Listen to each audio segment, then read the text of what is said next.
Hello and welcome to the online platform of Rouse Academy for competitive exams. And I, Pragya Pandey, welcome you all to our very special series on daily news review. So, without wasting any time, let's see what is in the news. So this first article is very important where it is talking about कि किस तरीके से जो constitutional post है वो कहीं ना कहीं पॉलिटिकल सिनेरियो का पार्ट बनती जा रही हैं। देखिए, अगर हम इस न्यूज़ को बहुत अच्छे से समझने की कोशिश करें तो दो रिसेंट कमेंट आए हैं सुप्रीम कोर्ट ऑफ इंडिया की तरफ से, जहां पर उन्होंने जो कॉन्स्टिट्यूशनल पोस्ट है उनकी इंडिपेंडेंट अथॉरिटी पर यहाँ पर सवाल लगाया है। देखिए, हुआ क्या है, अगर आप दो यहाँ पर इश्यूज देखेंगे, एक सेना पार्टी का जो सिंबल था, जो महाराष्ट्र गवर्नमेंट में सिर्फ सेना पार्टी का जो यहाँ पर जो सिंबल था, जब उसके डिस्ट्रीब्यूशन की यहाँ पर बात हुई तो वहाँ पर जो गवर्नर का रोल था वो बहुत ही ज़्यादा महत्वपूर्ण देखने के लिए मिला कि कैसे गवर्नर डायरेक्टली और इनडायरेक्टली पॉलिटिकल मुठभेड़ का पार्ट बने हुए हैं। वहीं अगर हम बात करें तो सीईसीज के अपॉइंटमेंट की बात कर लें या इलेक्शन कमिश्नर्स के यहाँ पर अपॉइंटमेंट की बात कर लें तो वहाँ पर भी जो आपको इलेक्शन कमीशन ऑफ इंडिया देखने मिलेगा, इनके इंडिपेंडेंसी पर भी यहाँ पर क्वेश्चन मार्क लगाया जा रहा है।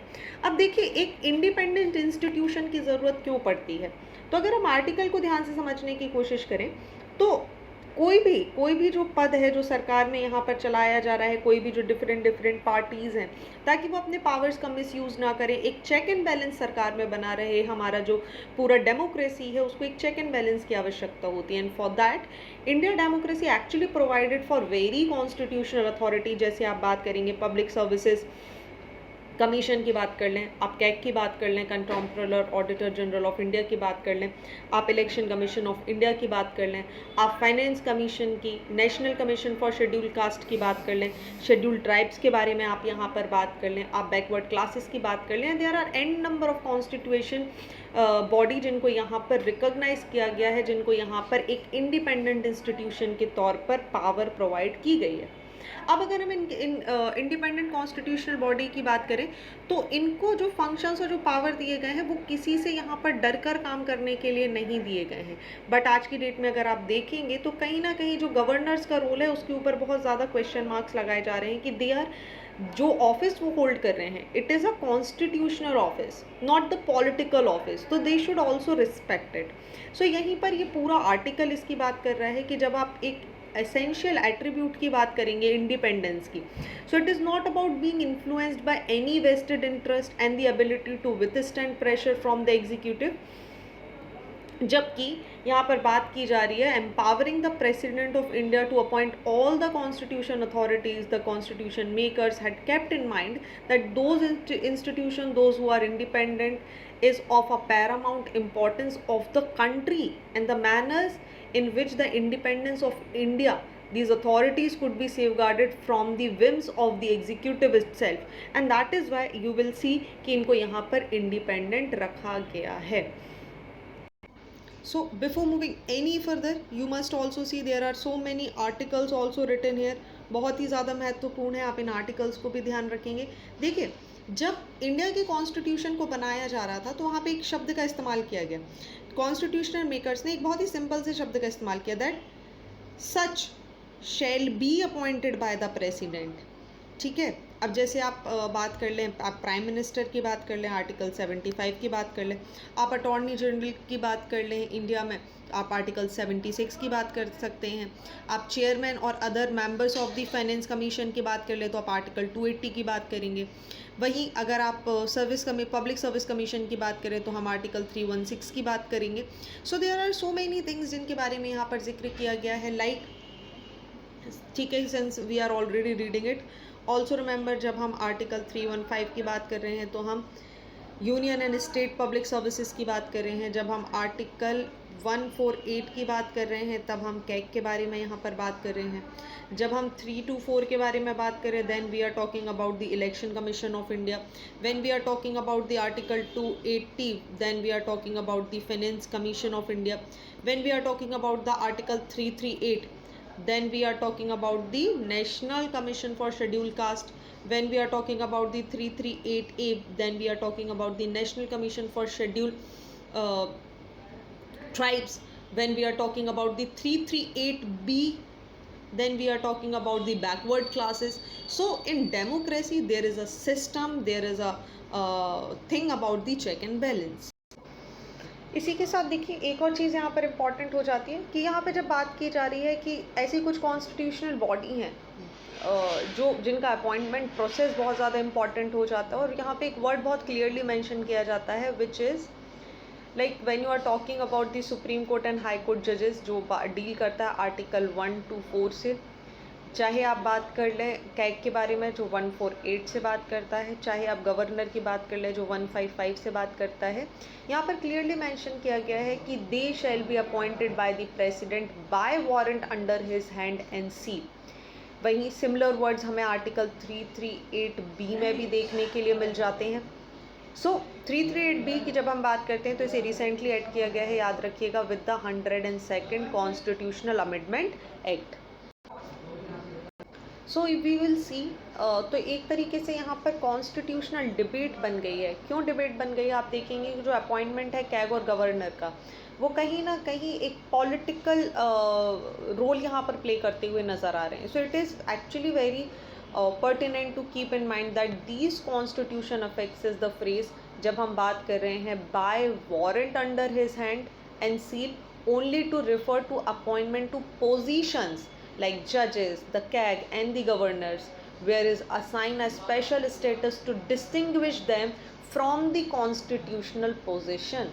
So whereas appointment of judges and the elections commission have been made free from the influence of the executive, the need to set up a well-defined criteria and procedure for the appointment of CAG of India is still remain the issue, and that is creating continuously debate.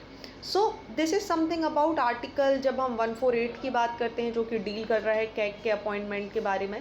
तो वही writer का suggestion है कि ये जो process है select करने की पर्सन की टू, जैसे यहाँ पर CAG बनाया जाएगा, ये एक कमेटी को अपॉइंट करने के साथ शुरू हो जाना चाहिए, ठीक है, जिसमें speaker of Lok Sabha, chief justice of India, chairman of public accounts committee, यहाँ पर इनके नाम शॉर्ट करेंगे और कंसीडर किया जाएगा कि भाई किसे आप कैग ऑफ इंडिया यहाँ पर बनाए जाएंगे।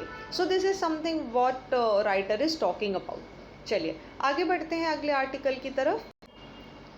So next article is important, बात की जा रही है म्यांमार की। देखिए पहले एक ओवरव्यू यहाँ पर ले लेते हैं। जब हम म्यांमार की बात करते हैं तो आप देखिए इंडिया के जो नॉर्थ ईस्टर्न स्टेट्स हैं, जैसे आप अरुणाचल प्रदेश की बात कर लीजिए, आप नागालैंड की बात कर लीजिए, आप मिज़ोरम और मणिपुर की बात कर लीजिए, इंडिया की ये बॉर्डर यहाँ से शेयर होती है। वहीं इसके अलावा इंडिया अपनी मैरीटाइम बॉर्डर भी म्यांमार के साथ शेयर करता है। और जब बात की जाए म्यांमार की, तो म्यांमार इंडिया के लिए बहुत ही क्रूशियल रोल प्ले करता है। याद रखिए जब भी हम इंटरनल सिक्योरिटीज़ की बात करते हैं, म्यांमार का एक बहुत बड़ा रोल हमें देखने के लिए मिलता है। अगर आप इस कंट्री की बात करें तो इंडिया के साथ रिलीजियस कनेक्शन भी हमें देखने मिलता है, क्योंकि बुद्धिज़्म डिनोमिनेटेड बुद्धिज़्म यहाँ पे सबसे ज़्यादा है। जो मेजर रिलीजन है वो आपको यहाँ पर बुद्धिज़्म ही देखने मिलेगा। वहीं ये एक गोल्डन ट्रायंगल का पार्ट भी बन जाती है, ठीक है, जो Myanmar, Laos and Thailand also. Now what happened कि यहाँ से बहुत ज़्यादा एक्टिविटीज़ ऐसी होती हैं जिसकी वजह से आप देखें इंडिया की इंटरनल सिक्योरिटी को बहुत ख़तरा बना रहता है। चाहे आप आर्म्स डील की बात कर लें, आप ओपीएम की बात कर लें, ठीक है, ट्रैफिकिंग की बात कर लें, तो this becomes a hub, these three countries together becomes the hub. और आपको पता है इंडिया वैसे भी सैंडविच बना हुआ है यहाँ पे क्रीसेंट और ट्राइंगल के बीच में। सो दिस इज़ समथिंग कि इंडिया की इंटरनल जो पोजीशन है या जो लोकेशन है उसको कहीं ना कहीं एक डिस्टर्बेंस भी हमारे सामने देखने के लिए मिल जाता है। अब चूंकि जब हम बात कर रहे हैं इस गोल्डन ट्रायंगल की, तो ये कहीं ना कहीं इंडिया में क्या कर रहा है, टेरर फंडिंग जैसी एक्टिविटीज़ क्रिएट कर रहा है, जिसकी वजह से जो हमारी बॉर्डर स्टेट्स हैं, चाहे हम एक की बात कर लें मणिपुर, मिज़ोरम, नागालैंड और अरुणाचल प्रदेश, तो यहाँ पर टेरर फंडिंग की वजह से एक इम्पैक्ट देखने के लिए मिल रहा है। साथ ही मनी लॉन्ड्रिंग जैसी एक्टिविटीज़ भी हमें यहाँ पर देखने के लिए मिल जाती हैं। सो दैट जो हमारी यहाँ की पॉपुलेशन है उसको तो इम्पैक्ट हो ही रहा है, साथ ही इंडिया की इंटरनल सिक्योरिटी भी बहुत बुरे तरीके से यहाँ पर असर होती हुई दिखाई देती आती है। सो व्हाट इज़ हैपनिंग, देखिए अगर आप अभी म्यांमार की कंडीशन में देखेंगे तो म्यांमार की जो मिलिट्री, उन्होंने फिर से वही चीज़ की है जो वो पहले भी करते आ रहे हैं। ट्यूसडे को हुआ क्या है, जो मिलिट्री जुंटा है, जो कि एक जानी जाती है अपने नोटोरियस अटैक्स के लिए सिविलियंस पे, और एयर स्ट्राइक्स जिन्होंने कर दी थी लगभग इसकी वजह से 100 से ज़्यादा जो लोग हैं, महिलाएं हैं, बच्चे हैं, उनकी यहाँ पर डेथ हो गई।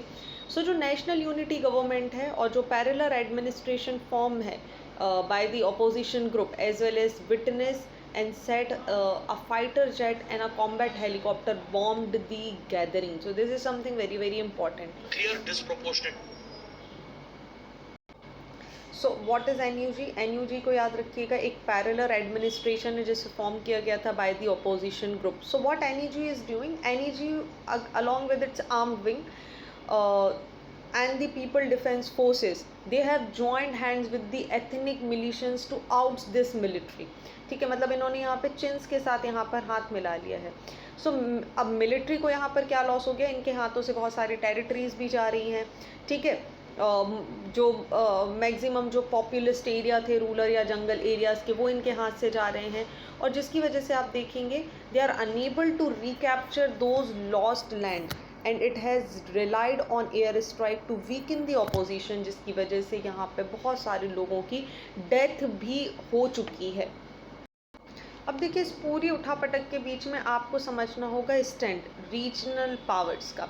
रीजनल पावर्स के स्टैंड की बात करें तो सबसे पहले हमें वेस्टर्न कंट्रीज़ के इंटरेस्ट को समझना होगा। So western countries as usual what they did, जैसे ही यहाँ पर ये इमरजेंसी 2021-2020 के टाइम पर शुरुआत हुई थी, they started cutting of their ties.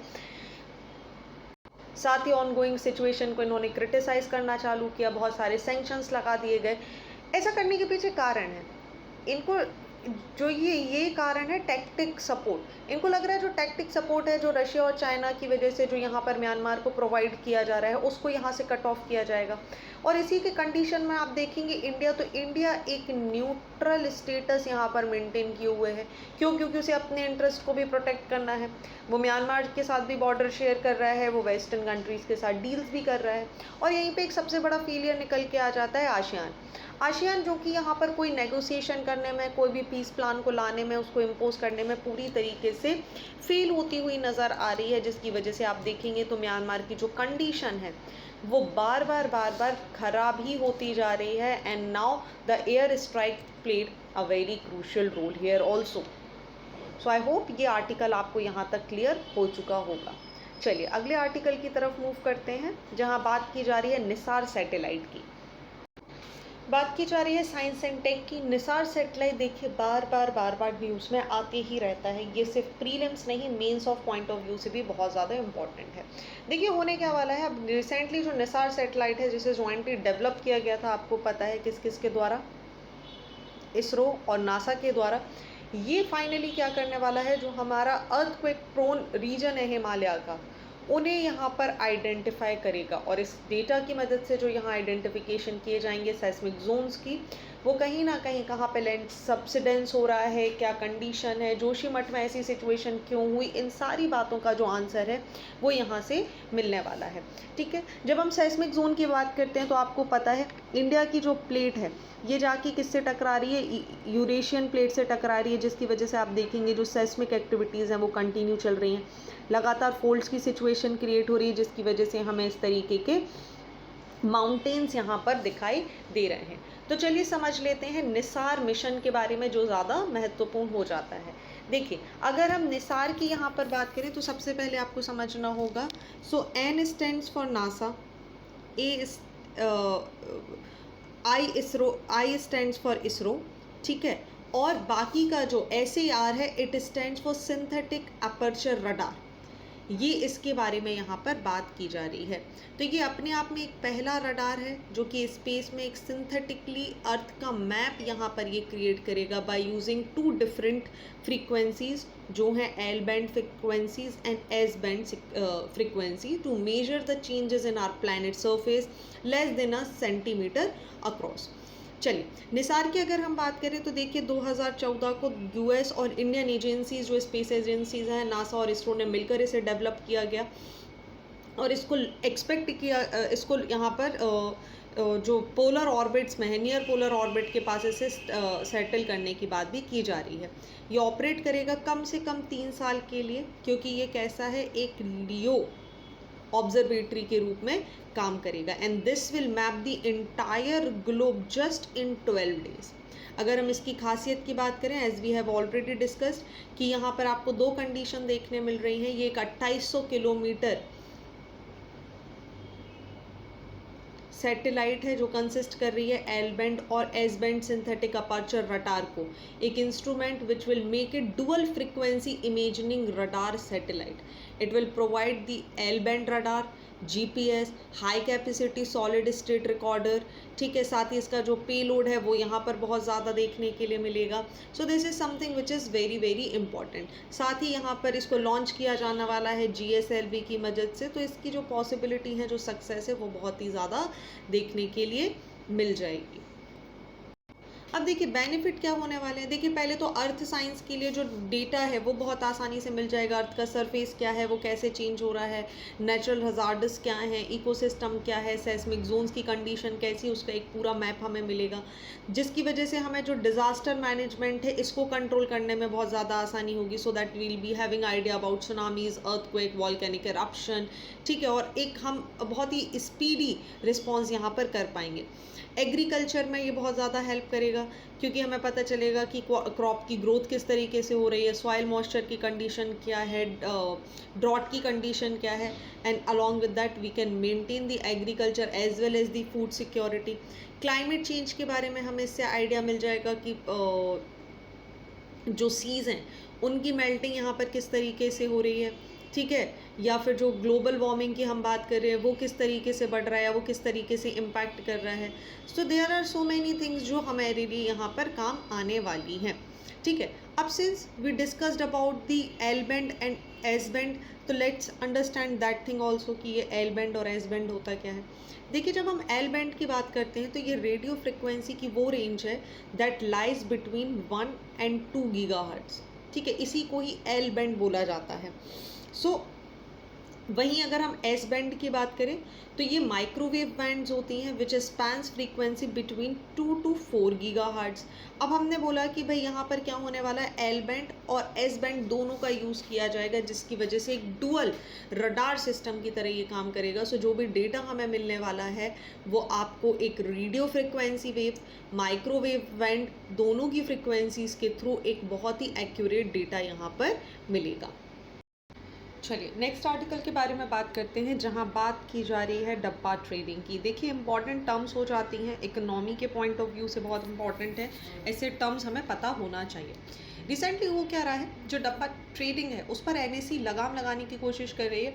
इन्होंने हाल ही में एक लिस्ट निकाली है जिसमें इन्होंने बताया कि भाई these are the people, these are the agencies जो कि डब्बा ट्रेडिंग में इन्वॉल्व हैं, और ऐसे इन्होंने किसी भी तरीके की कोई इस पे इन्वेस्ट ना करे, इनकी बातों में नहीं है। इन केस यू डू दैट तो इसके लिए कुछ नहीं किया जा सकता, ठीक है। सो इन एंटिटीज़ को रिकॉग्नाइज नहीं किया गया as the authority member of exchange. So now the questions come, what is dabba trading. Dabba शब्द की जब हम बात करते हैं तो basically it indicates the box, मतलब एक ऐसी इनफॉर्मल ट्रेडिंग जो कि आउटसाइड होती है। मतलब ये सपोज आपका स्टॉक एक्सचेंज है, इसके बाहर जो ट्रेडिंग हो रही है this is known as the dabba trading.